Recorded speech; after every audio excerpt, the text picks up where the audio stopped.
د کمپیوټر وایرس څه شی دی؟ کله رامنځته شو او چا جوړ کړ؟ په موږ کې شاید ډېر کم کسان داسې وي چې د کمپیوټر د وایرس سره آشنا نه وي.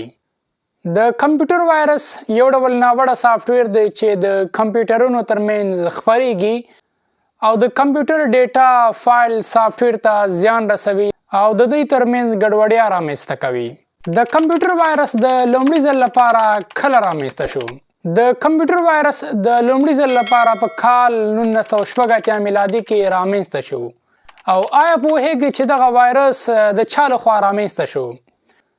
د کمپیوټر لومړی وایرس د پاکستان د دوه هیوادوالو چې د لاهور اوسیدونکي او دواړه ورونه باسط او امجد دغوی دغه وایرس جوړ کړ چې دغه وایرس ته د برین وایرس نوم ورکړل شو او دغه لومړی MS DOS کمپیوټر وایرس چې له 1986 میلادي کال څخه تر 1909 میلادي کال پورې تقریبا په 100,000 کمپیوټرونو کې خپور شو.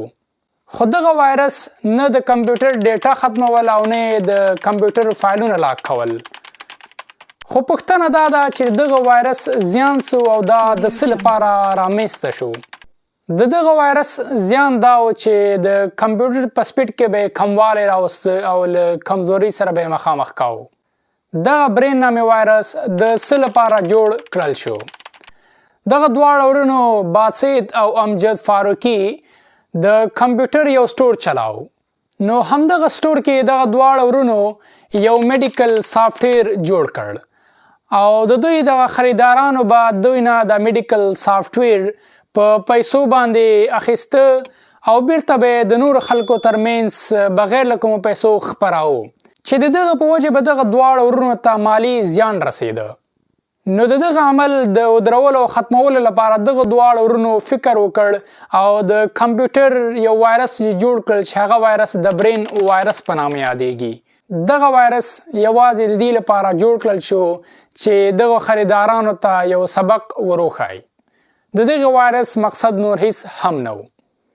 نو دغه برین نامې وایرس د بوټ سیکټر وایرس و چې د کمپیوټر د بوټ کولو په دوران کې به فعال کېده چې د کاپی رایټ میسج به په سکرین باندې ښکاره کاوه او په دغه میسج کې به د دغه دواړه ورونو امجد او باسط نومونه او د موبایل شمیرې لیکلې وي او په دې کاپی رایټ کې دوی یو میسج هم ورکړی و چې ستاسې کمپیوټر د ستونزې سره مخ دی او د دغه ستونزې د حل کولو لپاره له موږ سره په دغه شمیرو باندې رابطه وکړئ. خو دغه دواړه ورونه له دې نه خبر و چې دغه برین نامې وایرس به دوی ډیر زیات مشهور کړي. نو دغه برین نامې وایرس کله چې په مارکیټ کې په خپریدا باندې شروع کړه نو له امریکا او بریټن نه به خلکو له دوی سره رابطه کوله چې زمونږ سیستمونه ستاسو د برین نامې وایرس څخه متاثر شوي دي او د خطر سره مخ دي. نو لطفا د دغه وایرس حل لاره څه ده چې دغه وایرس زمونږ له سیستم نه لرې شي؟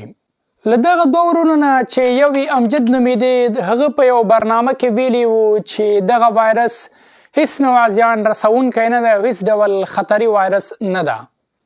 یوازې یو کاپی رایټ میسج ښکاره کوي، نور ستاسو سیستم ته هیڅ زیان نه رسوي.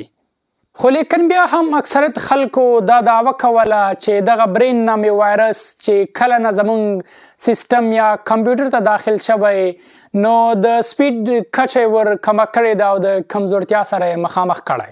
له دې سره سره یو څو نورو کسانو هم دا دعوه کوله چې دغه برین نامې وایرس زموږ د کمپیوټر فایلونه او ډیټا له منځه وړي دي. خو آیا پوهیږئ چې په دغه دواړه ورونو باندې هیڅ نوع قانوني مقدمه درج نه شوله؟ نو له هغې وروسته ټولو خلکو د دغه دواړه ورونو باسط او امجد د موبایل شمیرې بلاک کړې. خو آیا پوهیږئ په دغه عمل دوی دواړه ورونو ته هیڅ نوع مالی زیان ونه رسیده؟ خو برعکس د دوی دغه بزنس نور هم ورسره وده وکړله.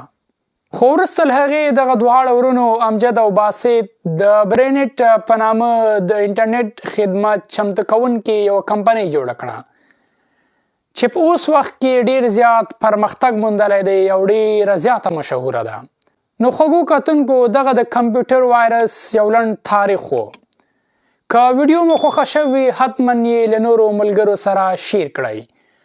تر بیا او بلې ویډیو مو په لویه الله سپارم. ښه وخت. مننه.